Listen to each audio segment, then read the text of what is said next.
Welcome back to Major Intonio's presentation of Napoleon's Marshals by R.P. Dunn-Pattison. Chapter 8, Louis Nicolas Davout, Marshal, Duke of Auerstadt, Prince of Eckmühl.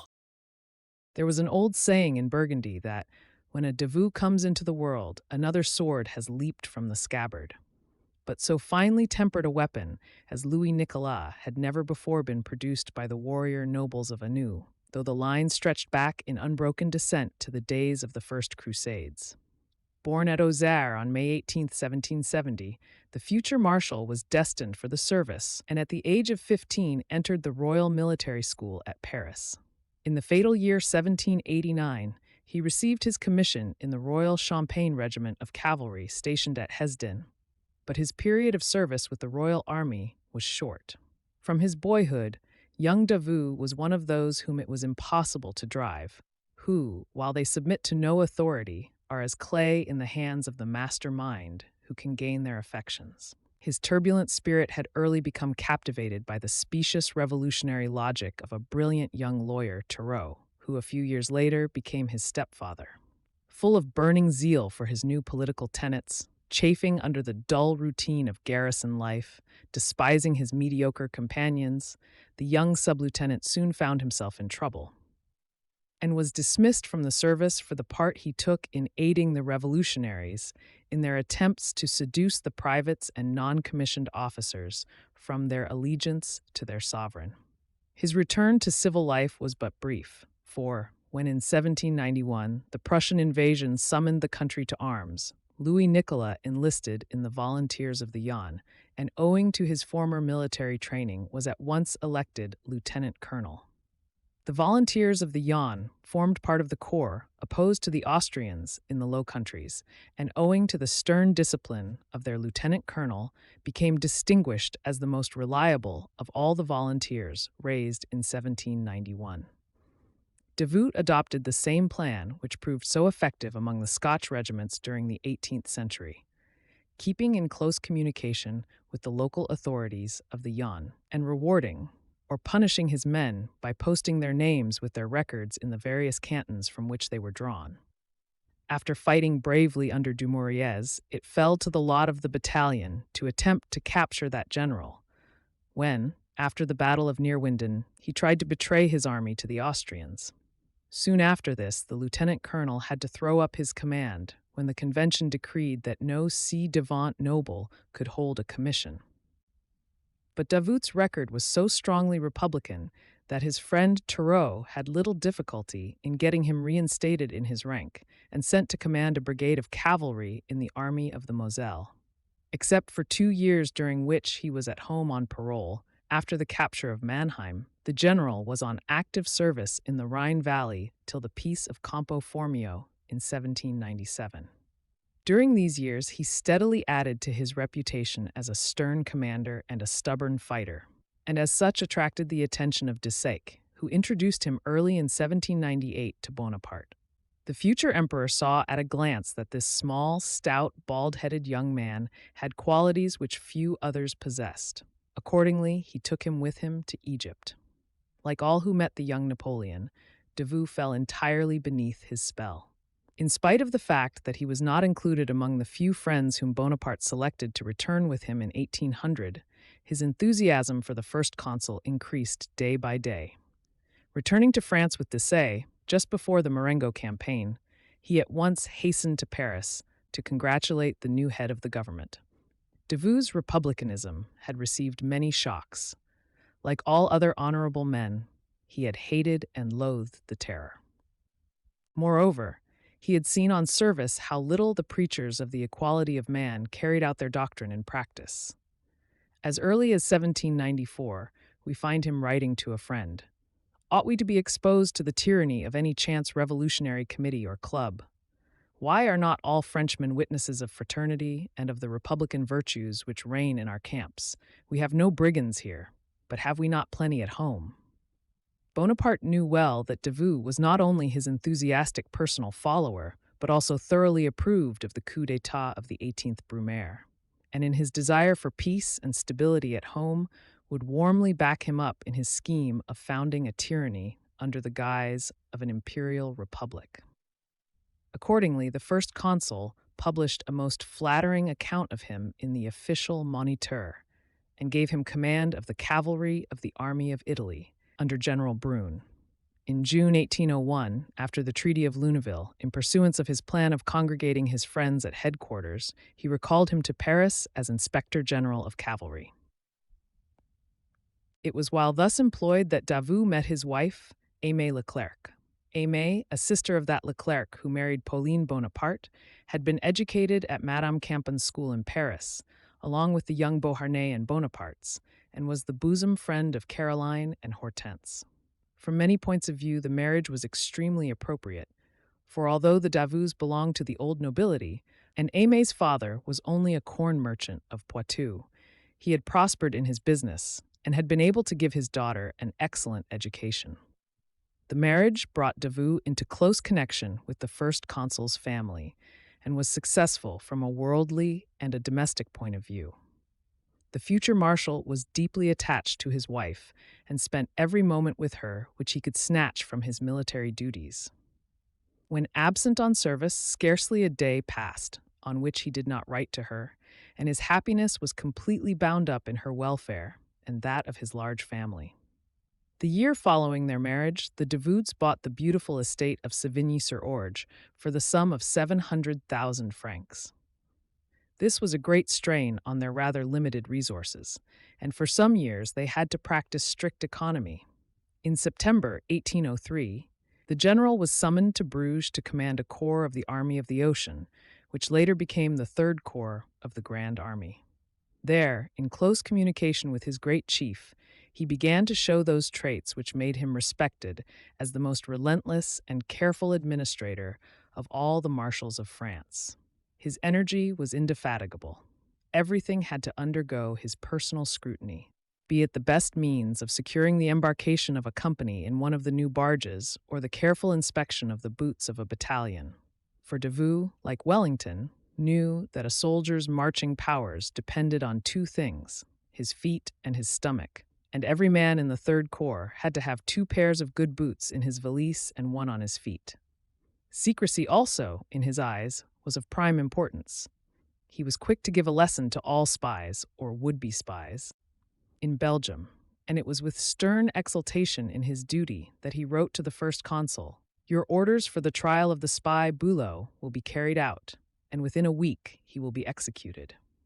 Day by day, as he gained experience, the indefatigable soldier drew on him the approbation of the first consul, and it was with no sense of favoritism that Napoleon, when he became emperor, nominated him among his newly created marshals, although in the eyes of the army at large he had not yet done enough to justify this choice. The campaign of 1805 gave the marshal his first opportunity of handling large bodies of troops of all arms in the field, and though it did not bring him into such conspicuous notice as MURAT, LANNES, SOULT, and Ney, it justified Napoleon in his selection of him as worthy of the marshal's baton. In the operations round Ulm, Davout proved himself an excellent subordinate, whose corps was ever ready, at full strength, in the field, and at the hour at which it had been ordered, while the marshal's stern checking of marauding was a new feature in French military discipline, and one which no other marshal could successfully carry out without starving his troops.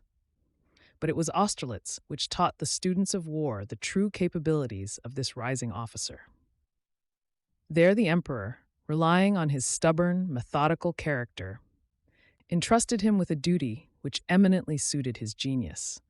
He chose his corps as the screen to cover the trap which he set for the Russian left, and all day long it had to fight a stern rearguard action against overwhelming odds, until it had tempted the enemy into dissipating his forces, and so weakening his center that his left and right were defeated in detail. After Austerlitz, Davout was entrusted with the pursuit of the left wing of the Allies. Flushed with victory, the Third Corps pushed the disorganized enemy in hopeless rout, and it seemed as if the annihilation of the Russians was certain. Meanwhile, unknown to the marshal, the emperor had accepted the Tsar's demands for an armistice. Davout first heard of the cessation of hostilities from the enemy, but, remembering Murat's mistake, he refused to halt his troops. "You want to deceive me," he said to the flag of truce. "You want to make a fool of me. I am going to crush you, and that is the only order I have received." So the Third Corps pushed on, and it was only the production of a dispatch in the handwriting of the Czar himself that caused the victor at last to stay his hand. Though Davout emerged from the Austrian campaign with the reputation in the army of having at last earned his marshal's baton, to the general public he still appeared as a little smooth-pated, unpretending man who was never tired of waltzing. But the campaign of 1806 made him nearly the best known of all the marshals. Auerstedt was a masterpiece of minor tactics. Napoleon, thinking that he had before him at Jena the whole of the Prussian army, summoned to his aid Bernadotte, and thus left Davout with a force of 23,000 men isolated on his right wing, with orders to push forward and try to get astride of the enemy's line of retreat. It was in pursuance of this order that early in the morning of October 14, 1806, the Marshal, at the head of the advance guard of his corps, crossed the river Saale at Kösen and proceeded to seize the defile beyond the bridge through which ran the road to Naumburg. True to his motto of never leaving to another anything which he could possibly do himself, he had personally, on the previous evening, carefully reconnoitered the line of advance and knew the importance of the village of Hassenhausen at the further end of the defile. Hardly had his advance guard seized this position and the heights commanding the road, when through the fog they saw approaching the masses of the enemy's cavalry. The fiery Prussian commander, Blücher, at once hastened to the attack, and again led his horsemen to the charge. Meanwhile, Brunswick counter-ordered the retreat of the infantry and artillery. Soon the whole of the Prussian army, 45,000 strong, was engaged in the attempt to crush the small French force. But the Marshal was in his element, carefully husbanding his resources only to hurl them into the fray at the critical moment, feinting at his enemy's flanks, utilizing every feature of the ground to prolong his resistance. Galloping from square to square, his uniform black from powder, his cocked hat carried off by a bullet, encouraging his troops with short, sharp words, crying out, "The great Frederick believed that God gave the victory to the big battalions, but he lied. It is the obstinate people that win, and that's you and your general." From 6 in the morning, the battle raged, but towards midday the Prussians, finding that they could make no impression on the enemy, began to slacken their attack. Davout seized the psychological moment to order his whole line to advance. Thereon, the King of Prussia commanded his forces to retire, leaving a strong rear guard under Kalkreuth to prevent the French pursuit. But the French were in no condition to carry on an active pursuit, for out of 23,000 men engaged, they had lost almost 8,000 killed or wounded. It is quite true that, man for man, the French soldier in 1806 was superior in intelligence and patriotism to the Prussian, that the French staff was infinitely superior to the Prussian staff, and that there was no comparison between the morale of the two armies. But that alone does not explain how an army half the size of the enemy, caught as it was in the act of deploying from a defile, not only was not beaten absolutely, but actually defeated the superior force. The secret of the French success at Auerstedt lay in the character of their general. It was Davout's careful reconnaissance, his quickness to perceive in Hassenhausen the key of the position, his careful crowning of the heights covering the defile, the masterly way in which, while massing his men in the open to resist Blücher's fierce charges, he at the same time contrived so to expand his line as to threaten the flanks of his vastly superior foe, his indomitable courage in throwing his last reserve into the firing line, and his audacious counterattack the moment he saw the Prussians wavering, which saved his force from what at the time looked like annihilation, and by sheer downright courage and self-confidence turned defeat into victory. Pleased as the Emperor was at his lieutenant's victory, and much as he admired the way in which his subordinate had copied his own methods, showing that inflexibility of purpose, absolute disregard of the opinion of others, and unswerving belief in his own capacity, which he knew were the factors of his own success, it did not suit his policy that a subordinate should attract the admiration of the army at large. Accordingly, in his bulletins, he glossed over the part played by Davout and belittled his success. But in his private letters, he warmly praised the marshal's courage and ability. Further, to reward him for lack of official praise, he gave the Third Corps the place of honor at the Grand March past held at Berlin, when the inhabitants of the capital of Frederick the Great saw for the first time, with mingled hatred and surprise, the lively, impudent, mean-looking little fellows who had thrashed their own magnificent troops.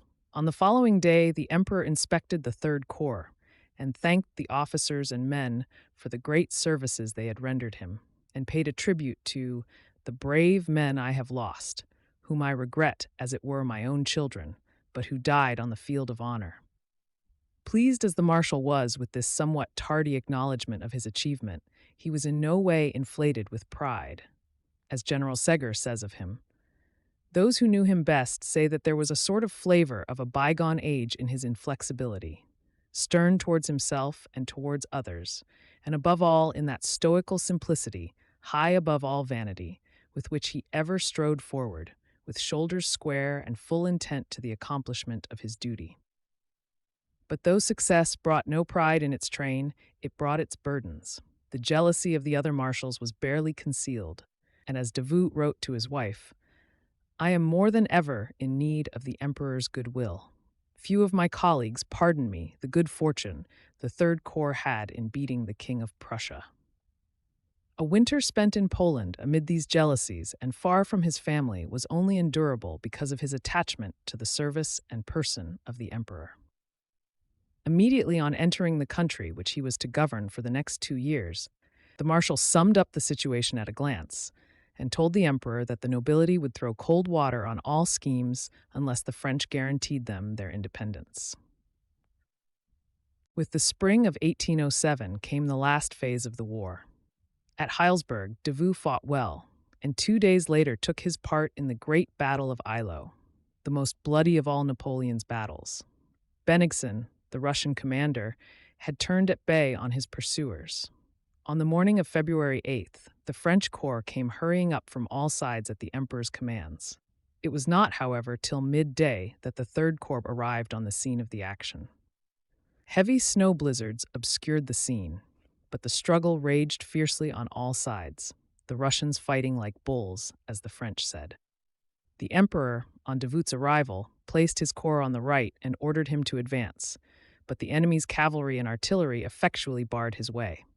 All day long the contest lasted, men fighting hand-to-hand in a confused melee. All day long Davout, with obstinate courage, clung to the village which he seized in the morning, whence he threatened the Russian line of retreat.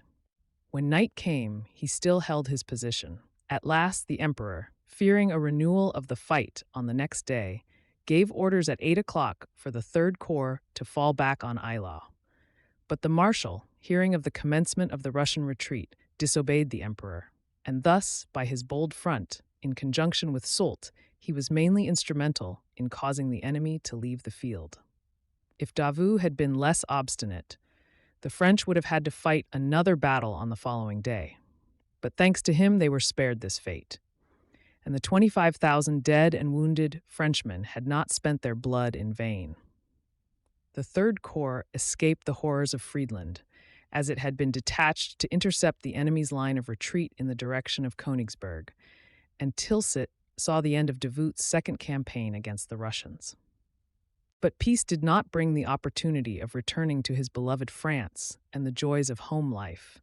The emperor in peace, as in war, could not spare the great administrative capacity, the stern discipline, and the rigid probity of the marshal.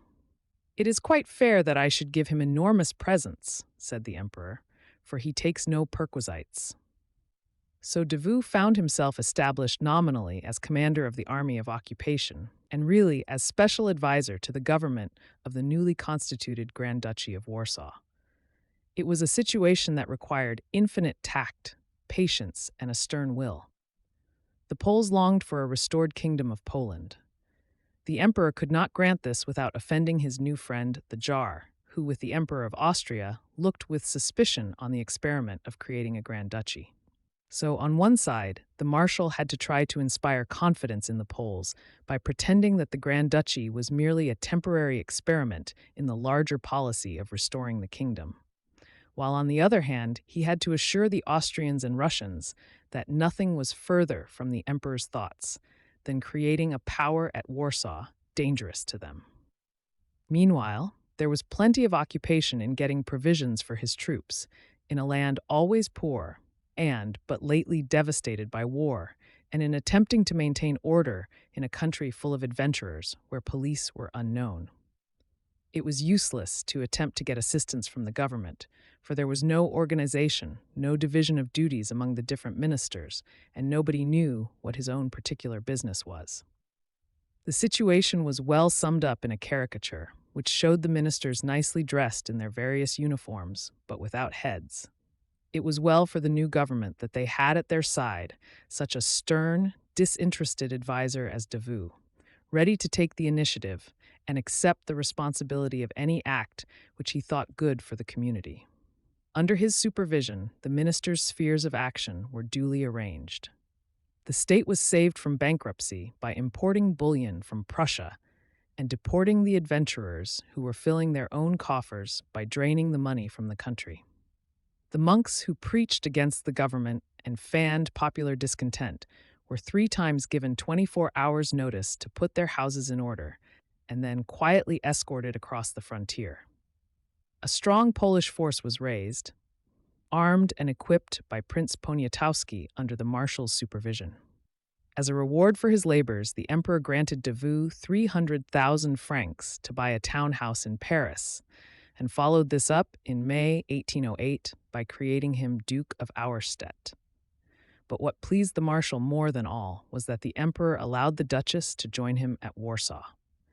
This was a politic move, for the emperor, knowing well the secret intention of Austria, could not afford to withdraw the Warden of the Marches from his outpost at Warsaw.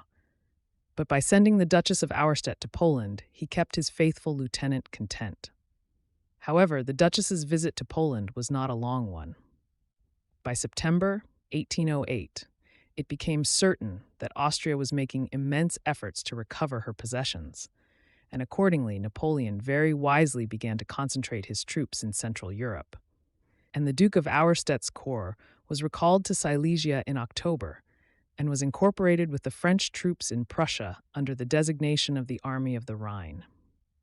During the winter, the Marshal was fully occupied in forcing Prussia to drain to the last dregs her cup of humiliation, extorting from her the immense ransom Napoleon had laid on her, and crushing her attempts at regeneration by hounding out of the country the patriotic Stein and his band of fellow workers.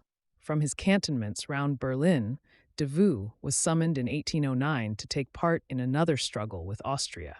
The campaign opened disastrously for the French.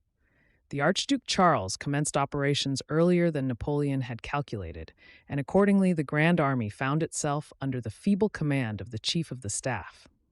Berthier, in blind obedience to the Emperor, who had misread the situation, was compelled to neglect the first principles of war and to attempt to block all possible lines of advance instead of concentrating in a strategic position. In consequence of this, the Duke of Auerstedt, in spite of his official protests, found himself at Ratisbon, isolated from the rest of the army, with no support within 40 miles. From this dangerous position, he was saved by the arrival of the emperor at headquarters, who, recognizing his own mistakes, immediately ordered a concentration on Abensberg. The retreat, or rather the flank march, in the face of 80,000 Austrians under the Archduke Charles, was successfully carried out, thanks to the stubborn fighting of the troops and the lucky intervention of a tremendous thunderstorm, which forced the enemy to give up their attack at the critical moment when the French were crossing a difficult defile. 2 days later, the emperor once again tested Davout's stubborn qualities, entrusting him with the duty of containing the main Austrian force while he disposed of the rest of the enemy. The result was the 3 days fighting at Eckmühl. During the first 2, Davout, unaided, held his own till on the 3rd the emperor arrived with supports and gave the Austrians the coup de grace, but rewarded the Marshal for his tenacity by bestowing on him the title of Prince of Eckmühl. Though his corps was not actually engaged at the Battle of Aspern-Essling, the Marshal had a large share in preventing a complete catastrophe. As soon as he heard of the breaking of the bridge, he set about to organize a flotilla of boats, and it was thanks to the supplies of ammunition thus ferried across that the French troops on the north bank were able to hold their own and cover the retreat to the Isle of Lobau. While both sides were concentrating every available man for the Great Battle of Wagram, Davout was entrusted with the task of watching the Archduke John, whose army at Pressburg was the rallying point for the Hungarians. The moment the French preparations were complete, the Marshal, leaving a strong screen in front of the Archduke, swiftly fell back on the Isle of Lobau, and by thus hoodwinking the Archduke, gave the Emperor an advantage of 50,000 troops over the enemy. The Prince of Eckmühl's duty at the Battle of Wagram was to turn the left flank of the enemy and, while interposing his corps between the two archdukes, at the same time to threaten the enemy's rear and give an opportunity to the French center to drive home a successful attack. It was a most difficult and dangerous operation, for at any moment the Archduke John might appear on the exposed right flank. Whilst Davout was marching and fighting to achieve his purpose, the main battle went against the French. The left and center were thrown back, and it seemed as if the Austrians were bound to capture the bridge at Enzerdorf. Amid cries of "all is lost," the French reserve artillery and baggage trains fled in confusion. But relief came at the critical moment, for the Prince of Eckmühl, hurling his steel-clad cuirassiers on the unbroken Austrian foot, losing nearly all his generals in the desperate hand-to-hand fighting on the slopes of the Neusiedl, at last gained the top of the plateau and forced the enemy to throw back his left flank and weaken his center. The moment the Emperor saw the guns appear on the summit of the Neusiedl, he launched MacDonald's corps against the Austrian center and sent his aide-de-camp to MASSÉNA to tell him to commence the attack. The battle is gained. But Davout was unable to pursue his advantage over the enemy's left, for at the moment he gained the top of the plateau, news arrived that Prince John's advance guard was in touch with his scouts. Accordingly, he halted and drew up in battle formation, ready at any moment to face the Hungarian troops should they attempt to attack his rear. Fortunately for the French, the Archduke John forgot that an enemy is never so weak as after a successful attack, and instead of hurling his fresh troops on the weakened and disorganized French, he halted and withdrew after dark towards Pressburg. When, during the pursuit of the battle, the Archduke Charles sent in a flag of truce offering to discuss terms, the Emperor called a council of war. There was a certain amount of difference of opinion, but Davout was for continuing the fight, pointing out that, once master of the road from Brunn, in 2 hours it would be possible to concentrate 30,000 men across the Archduke's line of retreat. The Marshal's arguments seemed about to prevail when news arrived that Brière, commanding the cavalry, was seriously wounded. Thereon, the Emperor changed his mind, crying out, "Look at it, death hovers over all my generals. Who knows but that within 2 hours I shall not hear that you are taken off? No, enough blood has been spilled. I accept the suspension of hostilities." After the evacuation of the conquered territories, the Marshal was appointed to command the army of Germany. His duties were to enforce the continental system and to keep a stern eye on Prussia.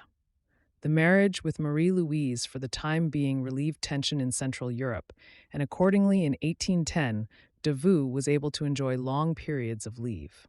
He was present as Colonel General of the Guard at the imperial wedding and at the interment of Lannes's remains in the Pantheon, and he did his turn of duty as general in attendance on the imperial household. His letters to his wife throw an interesting light on the imperial ménage. The officers in attendance were supplied with good, comfortable rooms and food, but had to find their own linen, plates, wax candles, firewood, and kitchen utensils. In a postscript he adds, "Not only must you send me all the above, but add towels, sheets, pillowcases, and C's. Until these arrive, I have to sleep on the bare mattress." In 1811, the growing hostility of Russia required the attendance of the Prince of Eckmühl at the headquarters of his command. Napoleon knew well that nobody would be quicker to discern any secret movement hostile to his interests than the man who in 1808 had done so much to check the regeneration of Prussia by enforcing his orders, playing on the Prussian king's fears, and exposing the cleverness of the proposals of the patriotic Stein. The marshal reached his headquarters at Hamburg early in February and soon found his hands full. It was no longer a question of so disposing the corps committed to his care that he might cripple the English, who since the time of Cromwell have played the game of ruining our commerce, but of preparing a mixed force of French, Poles, and Saxons, amounting to 140,000, for the contingencies of a war with Russia or for the absolute annihilation of Prussia. To no other of his marshals did the emperor entrust the command of 140,000 troops, and consequently the old enmities and jealousies broke out with renewed force. It was whispered that the marshal's income from his investments, pay, and perquisites was over 2 million francs a year, that nobody in the imperial family had anything like as much, and people said it was better to be a Davout than a prince royal. The prince disregarded all the annoying scandal his wife sent him from Paris, and quietly busied himself with preparing transport and equipping magazines for the coming war, diversified by an occasional thundering declaration informing the King of Prussia that his secret schemes were well known to the French authorities. But the subterranean jealousies bore their fruit. Nobody had a good word to say for Davout, and there was nobody to take his part. Most disastrously for the Grand Army, the misunderstanding which existed between Berthier and Davout prevented their cooperation, and thus during the Russian campaign, the rash, empty-headed Murat had greater weight with Napoleon than Davout, the cautious yet tenacious old fighter. Accordingly, at the Battle of Moscow, when Napoleon had his last chance of annihilating the Russians, he refused to listen to the marshal, who pleaded to be allowed to turn the Russian left during the night. "No," said the emperor, "it is too big a movement. It will take me too much off my objective and make me lose time." Davout, sure of the wisdom of this advice, once again renewed his arguments, but the emperor rudely interrupted him with, "You are always for turning the enemy. It is too dangerous a movement." So the Battle of Moscow was a disastrous victory, opening as it did the gates of Moscow without the annihilation of the Russian armed forces in the field. But it was greatly due to the marshal that it was a victory at all, for the Russians fought with the greatest stubbornness. Nearly all the French generals were wounded or killed, and at one moment a panic seized the troops. Then it was that the Prince of Eckmühl himself rallied the broken battalions and led them to the charge.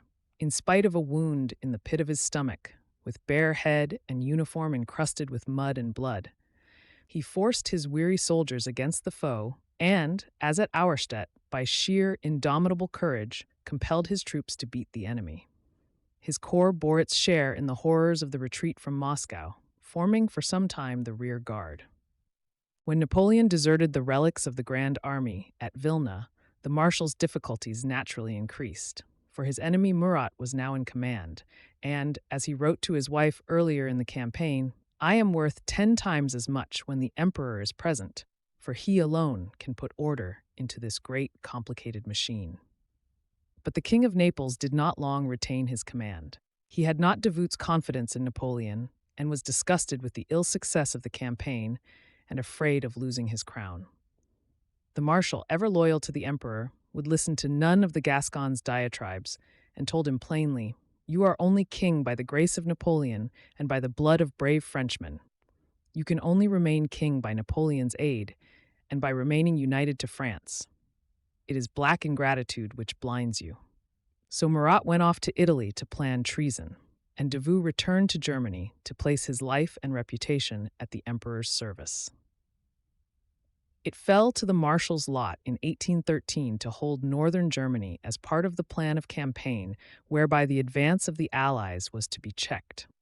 The emperor had determined to make an example of the town of Hamburg, to teach other German cities the fate to be expected by those who deserted him.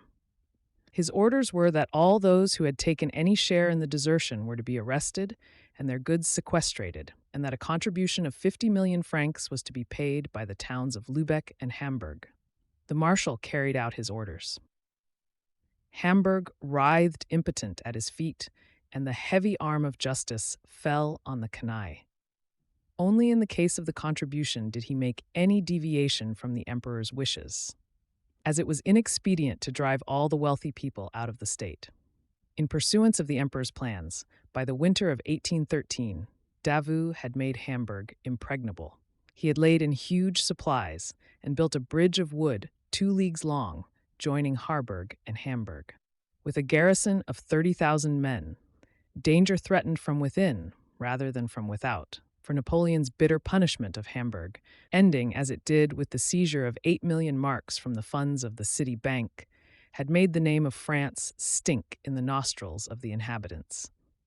The marshal was determined to hold the town to the last. In December, when provisions began to fail, the poor were banished from the city. Those who refused to go were threatened with 50 blows of the cane. At the end of December, people without distinction of sex or age were dragged from their beds and conveyed out of the town. During the siege, the Russian commander Bennigsen attempted by means of spies and proclamations to raise a rebellion in the fortress, but Davout's grip was too firm to be shaken, and a few executions cooled the ardor of the spies. It was not till April 15th that the marshal was informed by a flag of truce of the fall of the empire. Not certain of the truth of the news, he refused to give up his command. At last, on April 28th, official news arrived from Paris, and on the following day, the 15,000 men who remained of the original garrison of 30,000 swore allegiance to the Bourbons and mounted the white cockade.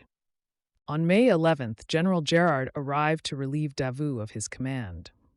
On his arrival in France, the Prince of Eckmühl found himself charged with having fired on the white flag after being informed of Napoleon's abdication, of appropriating the funds of the Bank of Hamburg, and of committing arbitrary acts which caused the French name to become odious.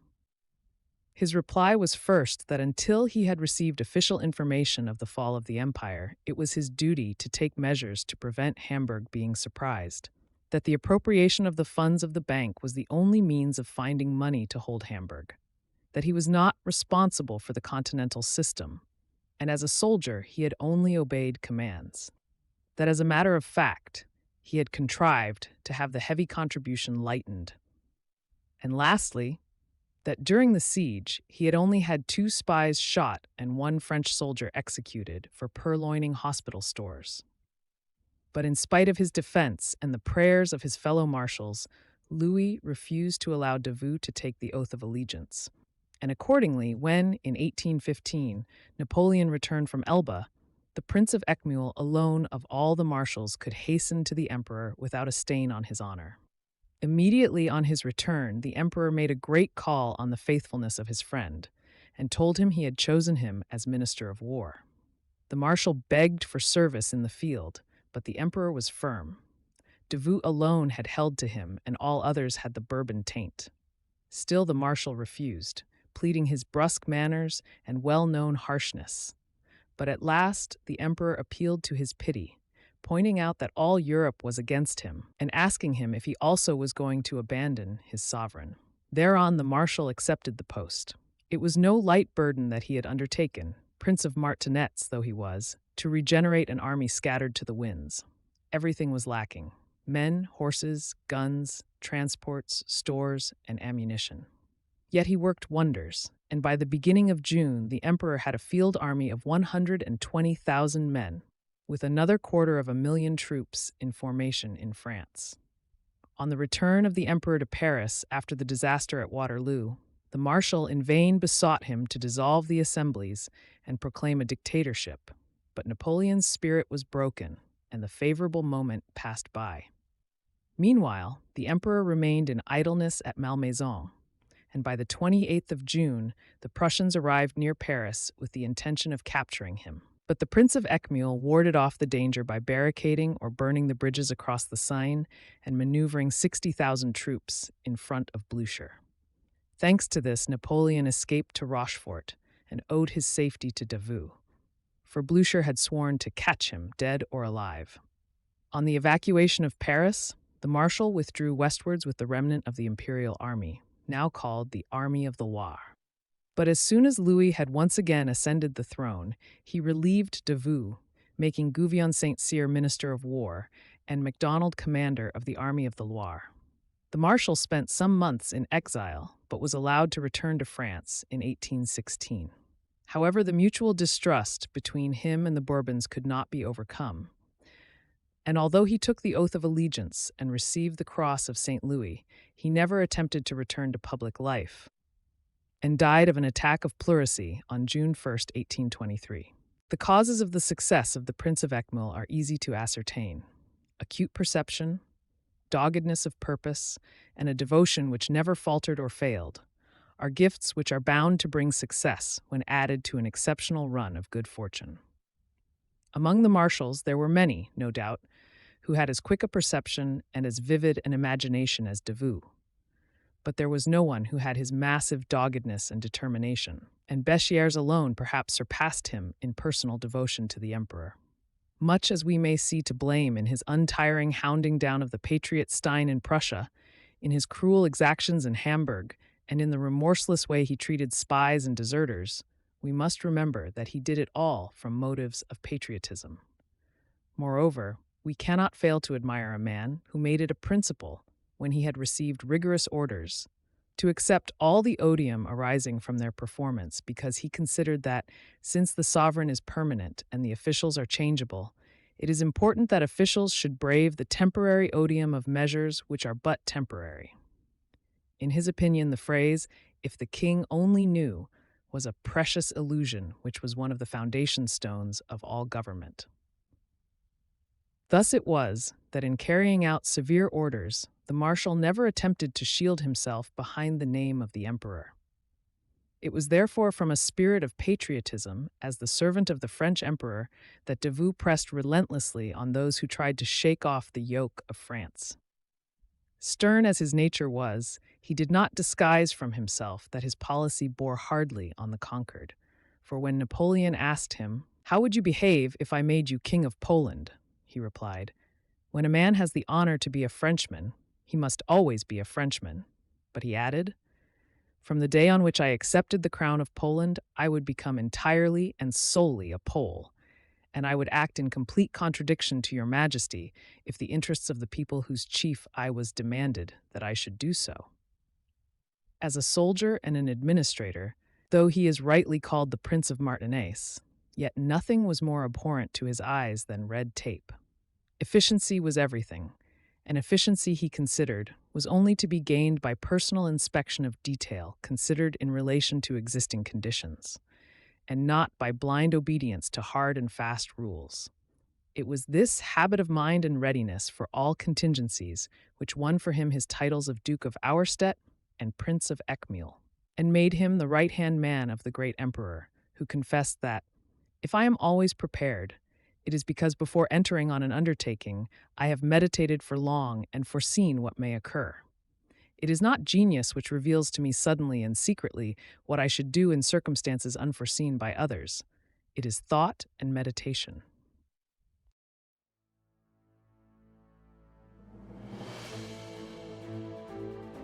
This concludes Chapter 8 of Napoleon's Marshals by R.P. Dunn-Pattison. Join us also for Chapter 9, about Jacques MacDonald. Subscribe to Major Intonio's channel. We'll get back to you next week. Thank you very much, and so long.